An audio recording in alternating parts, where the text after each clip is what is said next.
Welcome to our Feast of Tabernacles virtual event. My name is Debbie Brown, and I'm the Director of Song for Israel. The Feast of Tabernacles is just one of the holidays that's mentioned in Leviticus 23, and it is the only one that commands us to have joy. But how do we have joy when we are in the midst of pain?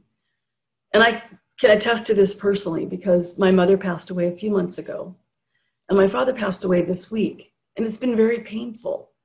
How do we have joy? We're in the middle of all this pain. I'm sure you can relate. You've had pain too, and you wondered, where is God, right? But if you ask God, he will show you who he is and that he's there right with you during those times of pain. In fact, God has shown me in some ways recently, very recently, that he is here with me, and he is helping me through the pain. He's provided some amazing divine appointments, I'll call them. And so just watch for him because he's there. Only God can do that kind of thing.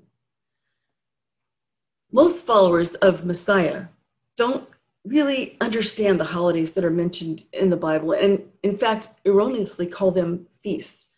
Only one of the appointed times is actually a fast, so we can't call them all feasts. And in the Hebrew, these are referred to as moedim, or the appointed times. So these are observances that are important to the Jewish people, and they're important to us as well because they're in our Bible. The holidays are all explained and spelled out for us in Leviticus chapter 23. And they're in a specific order because they are going to be and have been fulfilled prophetically in order. On the Jewish calendar, they coincide with two of the major harvest days, one in the spring and one in the fall.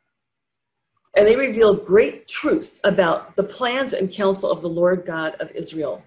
And they're woven together like a beautiful tapestry for us to see. I even say that they create a framework for the entire Bible, and they point to Jesus Christ. In fact, the Jewish calendar is a testimony of God's work in the history of the Jewish people and to the expectation of his work in the future. So there are 7 appointed times, 8 if you count Sabbath, but I'm just going to refer to the 7 today. And Yeshua is the one, Jesus, that's his Hebrew name, is the one that fulfills each one of these prophetic holy days. There are 4 days that have already been fulfilled in Jesus' first coming. There are 3 that we're still awaiting to be fulfilled, and the Feast of Tabernacles is one of these, which is why we are celebrating today with you. To learn more about the other appointed days that we're not going to be covering today, they're mentioned in detail in this book, Understanding God's Eternal Plan for Israel, which you could purchase on our website at songforisrael.org, or you can also purchase on Amazon. We'd appreciate your support on the website, though. Thank you so much. There's other things that are mentioned in this book that might be important to you, and we'll discuss that in a little bit. So today, we're going to be celebrating the Feast of Tabernacles, and we'll be hearing from several presenters. And if you would like to celebrate with your family or friends, and maybe around a meal, you can look up our Feast of Tabernacles recipes and have a meal together using authentic Israeli recipes. So make them ahead of time, and you can visit our website, www.songforisrael.org. Click on events, and you'll find the recipes there for a limited time. So first of all, we're going to hear from Shmuel Bowman, who is the Executive Director of Operation Lifeshield in Israel. And then we're going to hear from Thomas Winder, an archaeologist who's working in Majdal Shams in northern Israel, doing a restoration project. Be sure to stay with us to the end because there's a special song that we don't want you to miss at the very end. Now, please enjoy our first guest, Shmuel Bowman.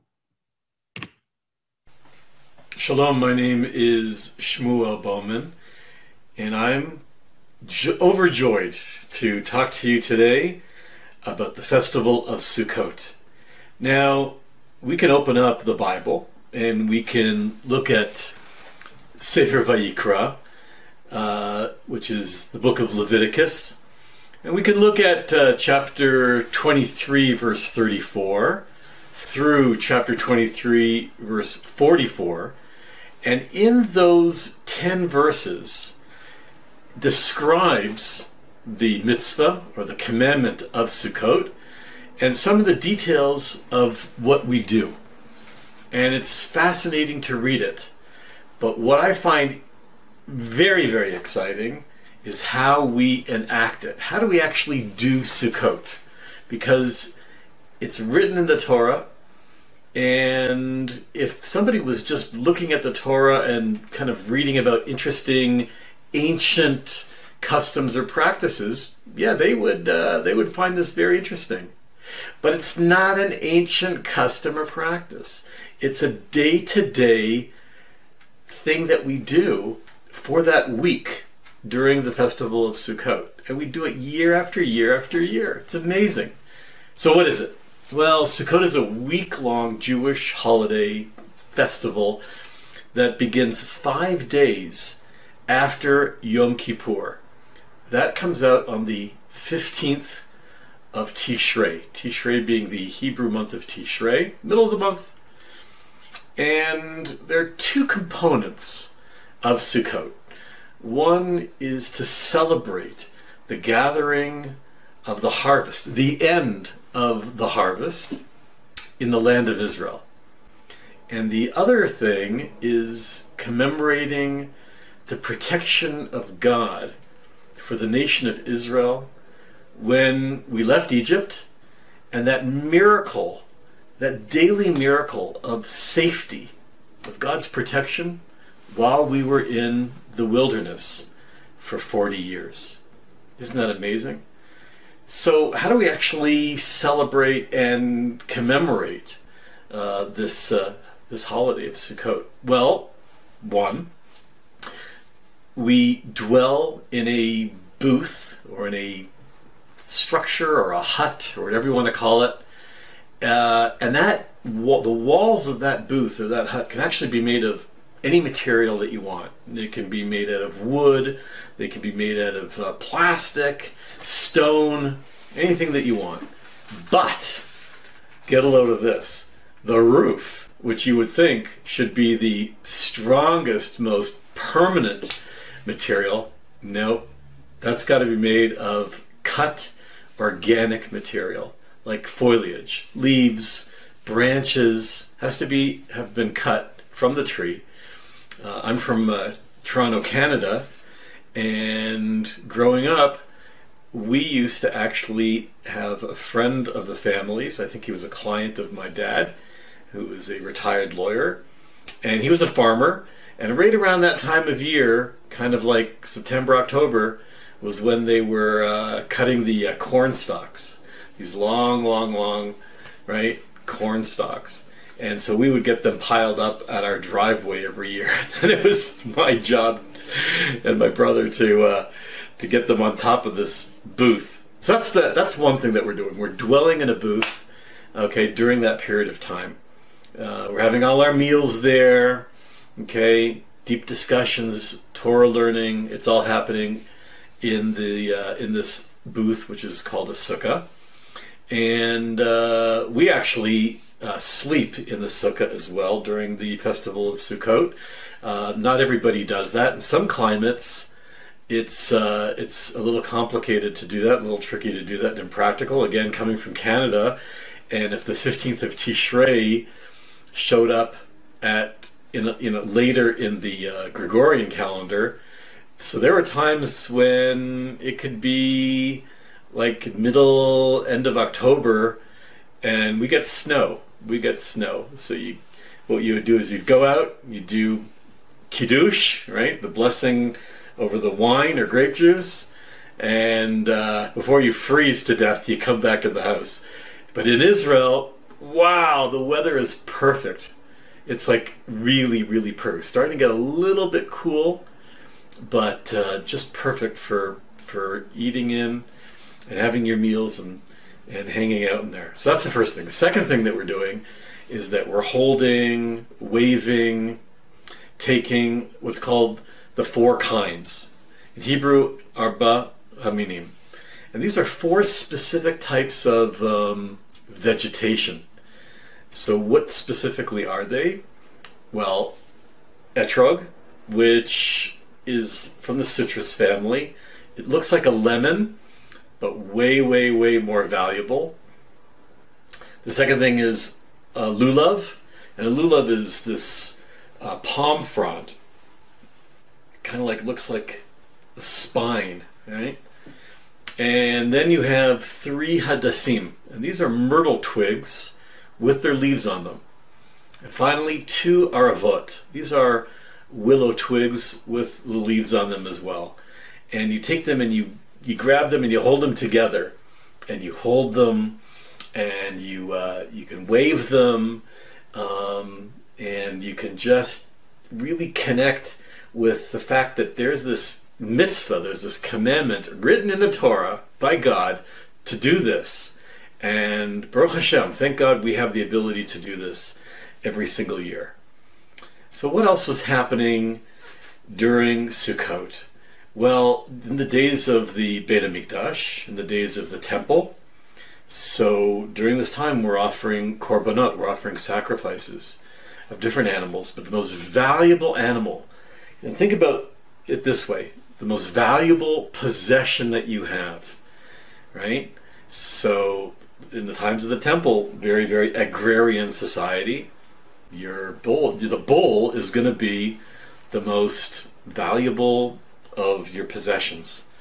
And over the course of the week of Sukkot, 70 bulls were sacrificed. And this corresponds to the 70 nations of the world.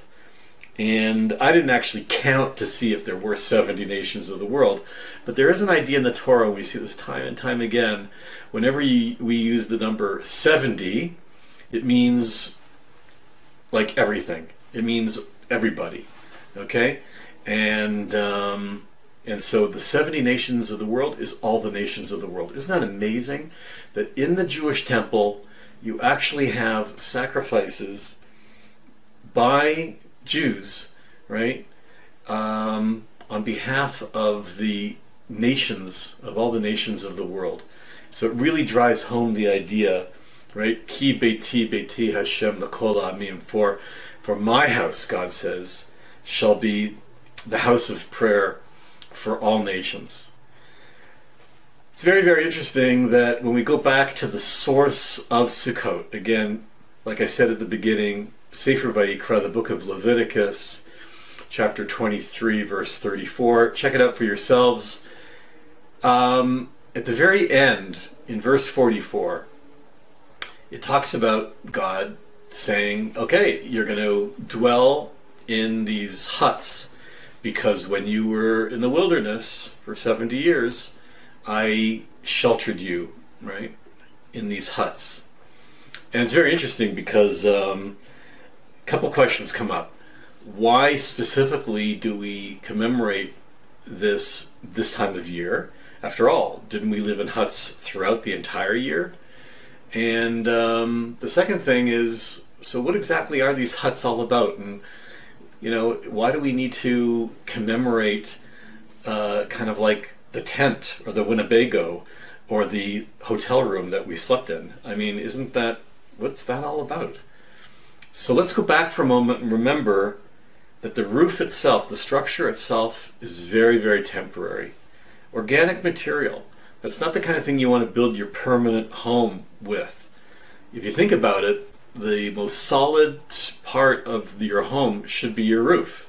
I mean, that's the part that's going to receive the most stress, either from the hot sun or from rain, or again, if you live in a cold climate, the snow or ice. That's going to be the most vulnerable part of the house. So why are we building that out of organic material, out of foliage? And perhaps this is where it comes into play. The fact is that it's just a few days after Yom Kippur. Yom Kippur, the Day of Atonement, is this idea of coming before God, right? And saying, okay, this is where I'm coming to you, dear God, to ask for forgiveness. I know I've done wrong throughout the year, but it's time to do tshuva. It's time to return to the person I'm supposed to be. And I hope you'll forgive me, and I hope I'll have another chance in the coming year. So can you imagine, after that intense day, 5 days later, we come out and we live inside a structure with a very, very temporary roof. You know, that's a statement that really drives home the idea that, God, I just have all my faith in you. And I'm going to just take this temporary short period of time and just demonstrate that I don't need a strong roof, because I know that you're going to protect me, you're going to shelter me. Just like you let me, in a sense, have another chance for another year to make it right.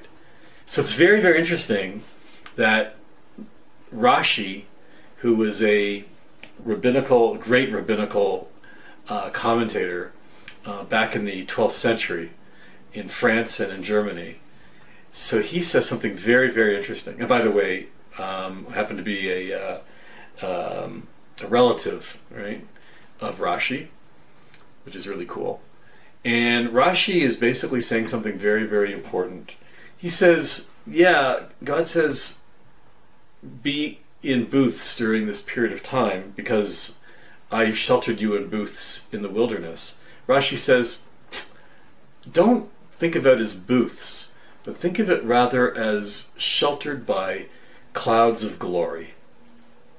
Wow. Sheltered by clouds of glory makes all the sense in the world now. God is basically saying that you lived in the harsh wilderness. This is a place filled with scorpions and snakes. This is a really, really tough place to be. I can tell you firsthand that our son, Gavriel, so he just joined the IDF, the Israel Defense Forces. We're so proud of him. And he's in the Tank Corps. And the Tank Corps is down there in the wilderness. It's right down there in the southern part of the Negev, okay, in that type of climate, in the area where the nation of Israel spent some of their 40 years. And he tells me that in the morning, when you're out there, you have to shake out your boots in the morning before you put your boots on to make sure that a scorpion hasn't crawled in there. So it's harsh, harsh, harsh climate. So can you imagine God is saying, hey, don't worry about it.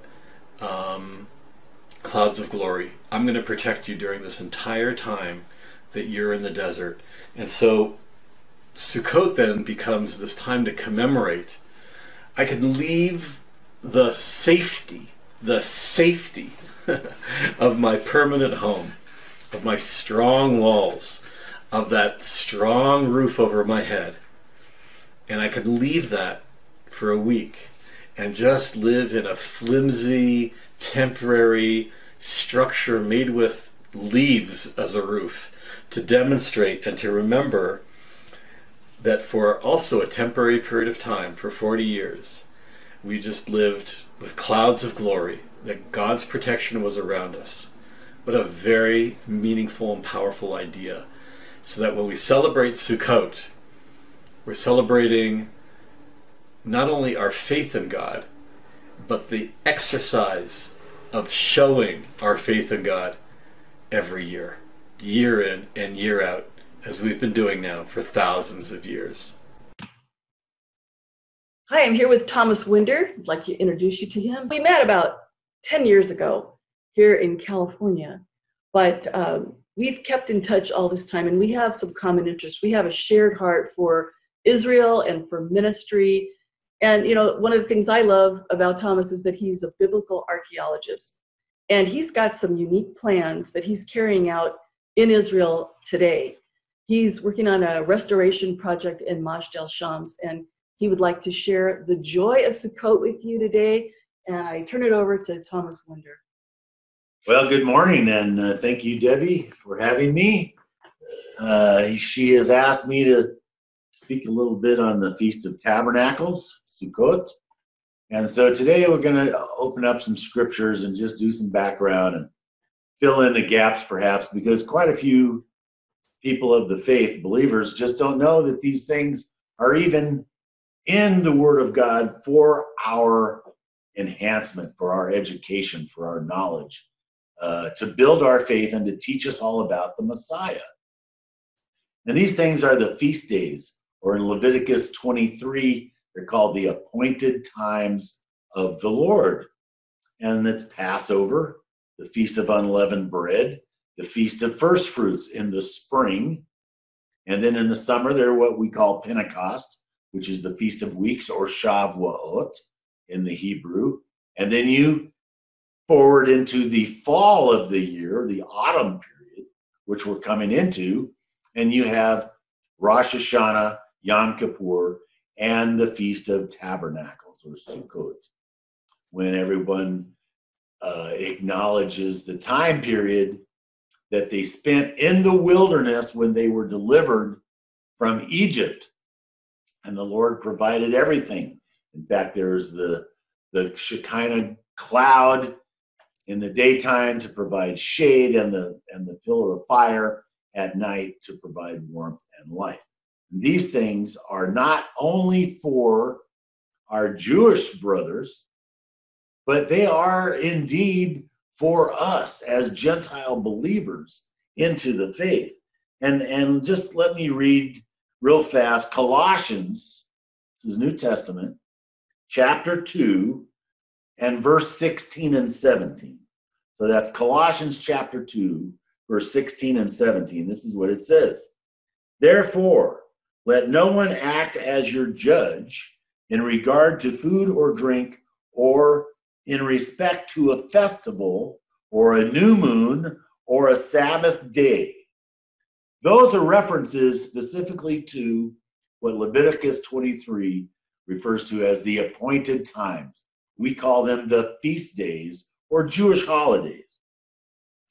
Verse 17, things which are a mere shadow of what is to come, but the substance belongs to Messiah. Wow, don't you want to know about these things?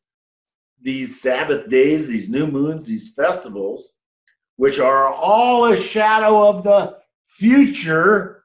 Isn't that something? Don't you want to know what they say? And also, they're all about Jesus. The substance of these festivals literally belongs to Christ. So why isn't the church studying these things? Well, I don't know, but we do, and we're getting smart now. So it's a lot better to know these things. So happy Sukkot. I know that we're getting ready to have the Feast of Tabernacles very soon. The high holy days will be upon us in no time at all. We'll have the Feast of Trumpets. Then 10 days later, we'll have Yom Kippur, the Day of Atonement, when the high priest goes into the holy place and comes out white as snow. It's a fantastic lesson. And then, of course, the Feast of Tabernacles, 5 days later, which is a 7-day feast. Tabernacles last for 7 days. It is a big, big festival. It is a feast. Indeed, a huge party where a big barbecue to feed the nation takes place every single day for 7 days. The harvest has already come in, so they have nothing but food and plenty that has been provided by the Lord.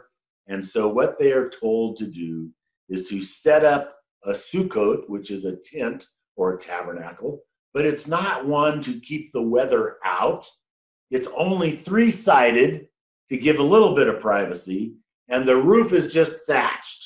So if it rains, it'll come right down on you. But the miracles of tabernacles are incredible because the Lord has set this up in advance, and he holds the latter rains away until the feast is over and everybody gets back into their house. So that's a fantastic miracle that takes place. Besides all the feast and the festival and the celebration of all the things that took place for the 40 years of their wilderness journey.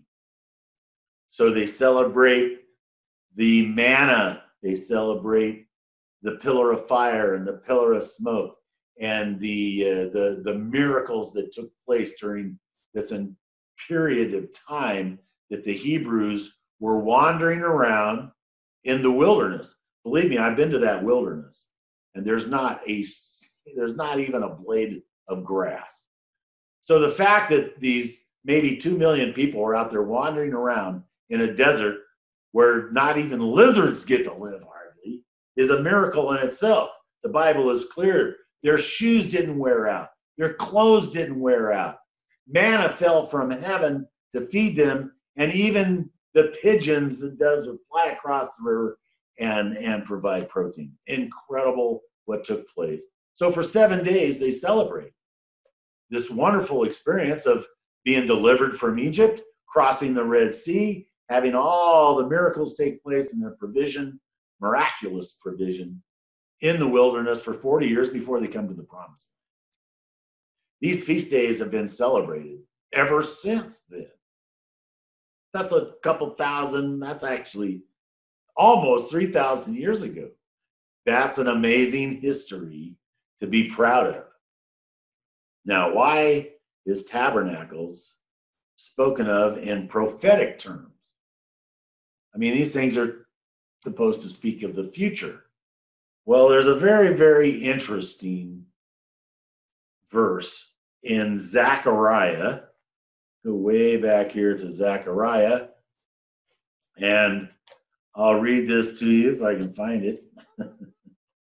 It is the last chapter of the book of Zechariah, verse 16, and it reads, "Then it will come about that any who are left of all the nations that went against Jerusalem." So these are enemies. They used to be enemies. But now listen to what the word says. It will come about that any who are left of all the nations that went against Jerusalem will go up from year to year to worship the King, the Lord of hosts, and to celebrate the Feast of Booths, which is a Sukkot, a booth. It's a tent. It is the Feast of Tabernacles. Whoa, wait a minute. The whole world, every nation, even the enemies of Jerusalem are going to come to Jerusalem every year to celebrate the Feast of Tabernacles. Really? Well, what the heck is going on with that? Can you imagine? Why? Well, now you have to remember this is a millennial prophecy. So the world has already gone through tribulation. The rapture is come and gone. We have come and gone. We've come back. And now the King of Kings and the Lord of Lords is in charge of the world. And now the whole world has to celebrate the Feast of Tabernacles. And if they don't, the next verse says that God will take away their rain. So this is really serious. You better be in Jerusalem celebrating the Feast of Tabernacles for some reason. Well, I think I know the reason. The reason is because the very first day of the Feast of Tabernacles just happens to be the real day when Jesus was born. It's not only his birthday on the first day of Tabernacles. And you can do the math in Luke chapter 1. All you got to do is go to Chronicles and find out what course of the priest's duties Abijah happens to be, because Zechariah had his priestly duties during the time of Abijah. So that turns out to be the 8th course. You start at Nisan 14, you take away those 8 2-week periods before him, then you know what time of the year that Zechariah was in the temple and told by the angel that he was supposed to go home and impregnate his wife. They were going to have a baby. Impossible, because they're old. They're past their years, just like Abraham and Sarah. And yet it did take place. Really cool stuff, as a matter of fact. You do the math of Luke chapter 1, and you find out, and it's right there. Big deal. 6 months after John the Baptist is born, Jesus is born. John the Baptist is born at Passover, and Jesus is born for Tabernacles. In fact, the first day of the Feast of Tabernacles is his true birthday. So that's why I think in the millennial, everybody has to get our holidays straight. Forget December 25th. It doesn't work, never did work, the wrong time of year. And of course, during the millennial period of time, we get all that stuff straightened out. So basically, I think we're worshiping the Feast of Tabernacles in the millennial period of time for 1,000 years because it's his true birthday. Not only is he born on the first day of Tabernacles, but the 8th day, the day of new beginnings, the day that we start reading the Torah again every year on that day. That's the 8th day. That's the day that Jesus was circumcised. And of course, he is the new beginnings. He is the new life. He is the new covenant. And under the new covenant, we get to celebrate because our sins have been forgiven. They've been washed away by the blood of the Lamb. Jesus is the Passover Lamb. He is not only the Passover Lamb and the first fruits of the resurrection. That's what Paul calls him in Corinthians chapter 15. But he's also the bread that has no leaven in it or no sin whatsoever. So that's why only his blood can cover the sins of the world, God in the flesh. And so we get to celebrate Tabernacles in kind of a new, exciting way. We're not worried about the rain anymore because we're not going outside and setting up Sukkots, but we sure do appreciate and remember all the miracles that God has done for us over this period of time. And we can celebrate and have confidence that Jesus is the Son of God, the Messiah. Just like Peter answers the question, who do you say that I am? Peter says, you are the Messiah, the Son of the living God. So happy Tabernacles. Love you guys. And next year in Jerusalem. Come see me if you want on Mount Hermon. I'm restoring the original Church of the Transfiguration. Mount Hermon is on the border of Lebanon, Syria, and of course at the Golan Heights. I live with the Druze, the Druzim people that speak Arabic. They are, they split from Islam back in 1100, and they literally live on the old Damascus Road, where everybody went back and forth. And it is a great spot to learn the Bible and find out not only about the future, about what's going to come in the millennium, but that's where it all started on Mount Hermon, way back in Genesis chapter 6. So it's a great place. Come see us. Love you guys. Happy Sukkot. Happy Sukkot. And the Sukkot, the Feast of Tabernacles, is the one holiday that the scripture says you're commanded to have joy. And when you know who's in the center of this holiday and all the others, and all of these appointed days point to Yeshua, Jesus Christ. They all point to him, and that should bring you great joy. And that is why we celebrate the Feast of Tabernacles. So, Thomas, thank you for sharing with us. I'm glad you shared a bit about your project, your restoration project in Majdal Shams. And if you come on one of our Israel trips, which we try to do annually, except for COVID years, which we try to do every year, we try to meet with Thomas in the Banyas, and he does a little message there in person about that very thing. When Peter was there and Jesus said, Peter, who do you say that I am? And he said, you are the Christ, the Son of the living God. And there's so much more significance to that statement if you know about the place where you are standing. So come with us to Israel, experience it for yourself, meet Thomas in person or at one of our events. And so we thank you for joining us. Happy Sukkot. Happy Sukkot. Yom Sukkot. I just love to hear Thomas teach. Didn't you enjoy that? I look forward to seeing him again in Israel on one of our annual tours. If you'd like to join us, visit songforisrael.org and click on Israel Tours. We mix them up each year. Some years we do Israel and Jordan Petra. And some years we do Greece with Israel, but it's always Israel. So join us. Speaking of Song for Israel, I'd like to let you know a little bit about who we are and what we do. Song for Israel is a nonprofit organization that challenges your view of God's eternal plan for Israel and the Jewish people. We educate on the biblical truths and the significance of God's eternal plan to the Jewish people and what that means to us in our world today. So we are helping you to understand today the significance of the Feast of Tabernacles by allowing you to experience it with us. Our goal is to proclaim God's eternal plan for Israel. So we do some things annually, and we do some things on a weekly basis. We offer 2 Bible studies, and they are virtual and in person. We study on Wednesday nights with men and women, and on Thursday mornings for women only, where we always are studying a book of the Bible, inductive study, step by step, word by word, verse by verse. So if you're interested in that, visit our website under Education and Bible Studies.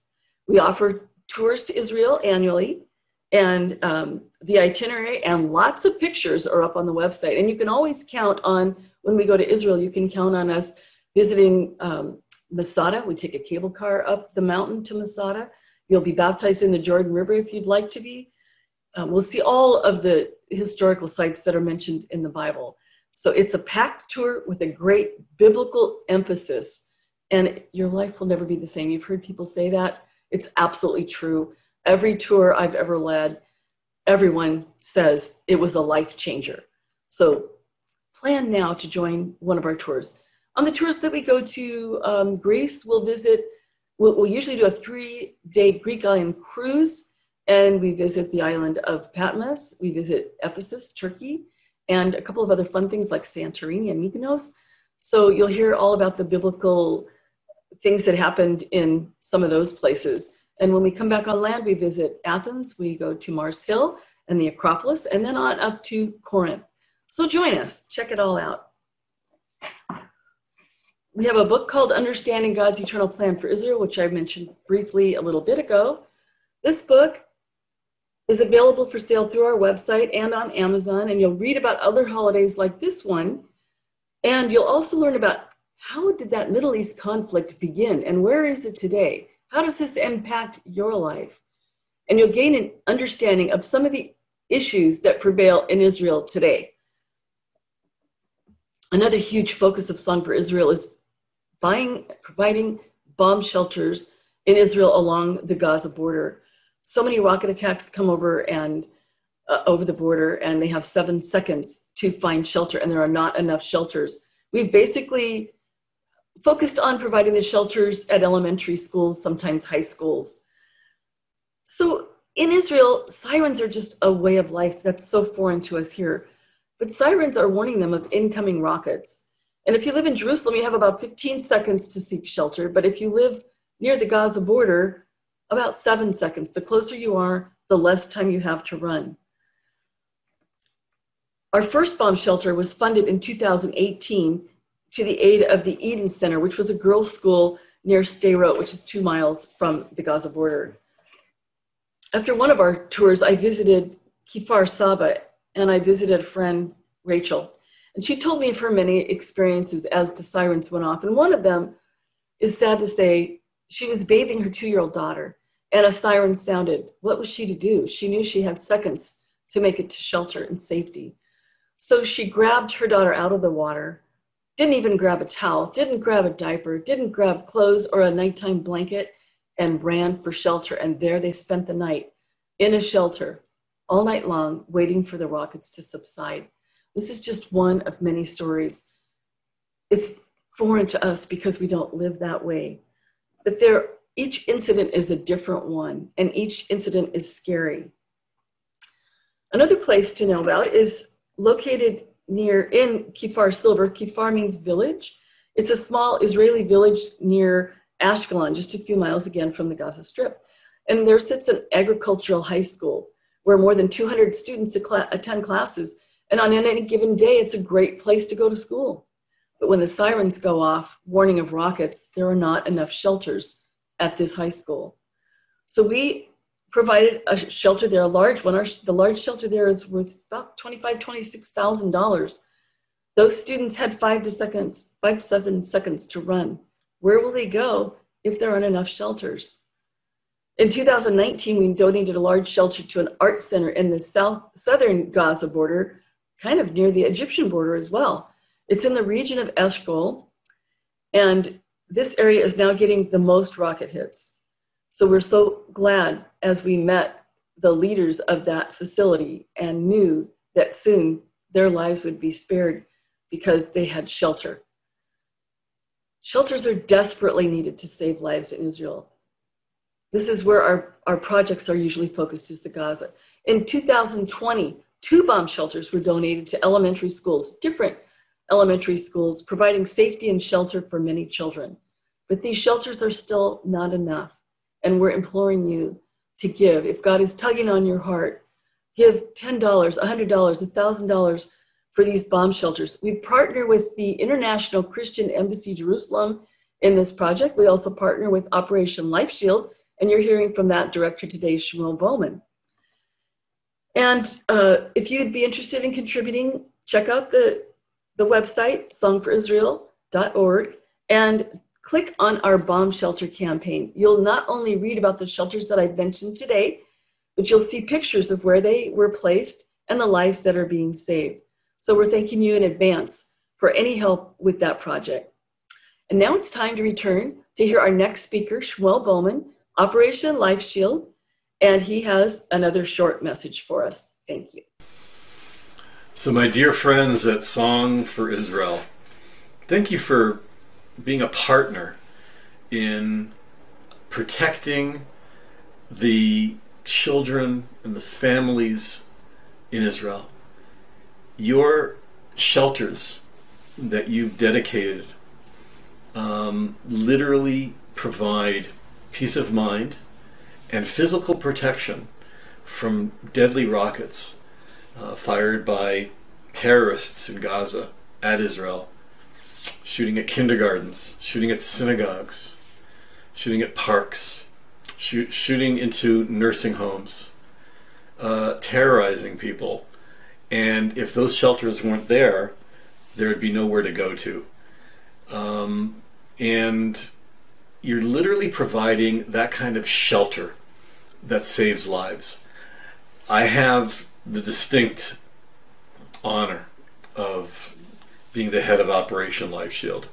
And our single focused mission is to save and protect lives in Israel by providing these shelters. So our partnership is so, so special. I can't help think that, especially at Sukkot, the symbolism of our shelters as it relates to the festival of Sukkot. So the sukkah, that flimsy temporary structure, reminds us of the clouds of glory. And by sharp contrast, the shelters that we provide are the strongest materials and the strongest structures that are possible. And we test them, and we do test explosions, and we do everything we can to make sure that these structures are going to protect and save lives. At the same time, I can't help think that the structures that we send out every day require God's protection. You know, it's one thing to just say, okay, we're putting a heavy structure here and everybody can go and run to it. But the fact of the matter is that God's hand is on that. God's hand is on that by saying, this structure, this shelter, required the love of people from thousands of miles away who love the nation of Israel. And therefore, this strong shelter will have the blessing of protecting the people inside of it, because it's not only a strong concrete or steel shelter or whatever material we're using. We're using this new material called e-glass, which I don't even know what's in it. It's confidential, strict information. They won't tell me. But it's the strongest material around. And yet, that strong material still has God's hand on it.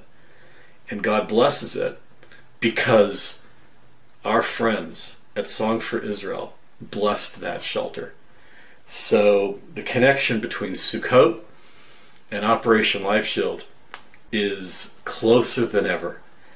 Thank you again for your love and your support every single day here in Israel. God bless you, and happy Sukkot. Chag Sameach. I'm with Amnon. Amnon, you're the principal? I'm the principal of the school. Okay. Where are we right now? אנחנו בבית ספר מעגלים. זה בית ספר יסודי. מגיעים אליו ילדים מכל המושבים בסביבה, במועצה האזורית שדות נגב. אוקיי, גרייט. ואיפה אנחנו, כאילו, מה הבעיה פה, כאילו, מבחינת ביטחון? אנחנו נמצאים במציאות לא הכי יציבה, ואנחנו גם באזור שהוא יחסית קרוב לגבול. 10 קילומטר מהגבול, אפילו טיפה פחות. המשמעות היא שאנחנו חשופים כל הזמן להזעקה, לצבע אדום. יש פה 280 ילדים בבית הספר, חצר רחבה מאוד, ואנחנו רוצים שהילדים בהפסקות יצאו וישחקו ויהיו טבעיים, אבל יש קושי בזה שהמיגוניות נמצאות רק בתוך בניין הכיתות. כן. מעולה, מעולה. זהו, רוצה להגיד, do you want to say anything to the donor? קודם כל אני רוצה לומר שהמיקום של המיגונית החדשה הוא מאוד משמעותי, הוא מאוד חשוב, כי הילדים הרבה פעמים לא רצו לצאת מהבניין בהפסקות, כי רצו להישאר קרוב לממד. עכשיו יש להם ממד גם ליד מקום המשחקים שלהם, הם יכולים להרגיש יותר בנוח, התחושה שלהם היא הרבה יותר טובה, הם מרגישים יותר מוגנים, הם יותר רגועים. אני מקווה שלא נשתמש בו, נצייר עליו מבחוץ והוא יהיה נחמד, אבל אני בטוח שאם נזדקק לו, הוא יעזור לנו מאוד, ואני מודה לכל התורמים, בזכותכם אנחנו נהנים מיותר ביטחון. תודה רבה. We hope that you have enjoyed this Feast of Tabernacles celebration, and we hope that you were able to enjoy it with friends and family. For future events, please check us out at songforisrael.org, and while you're there, go to the About Us page or contact us and sign up for our newsletter, which comes out every other week through email. Lastly, we have a special song for you that's going to be sung by Joseph Ott, and it is the Aaronic blessing found in the book of Numbers. Shavua Tov. Adonai v'yishmerecha, Yair Adonai pan v'lecha v'yikuneka, Yisa Adonai pan v'lecha, v'hasem lecha, Shalom.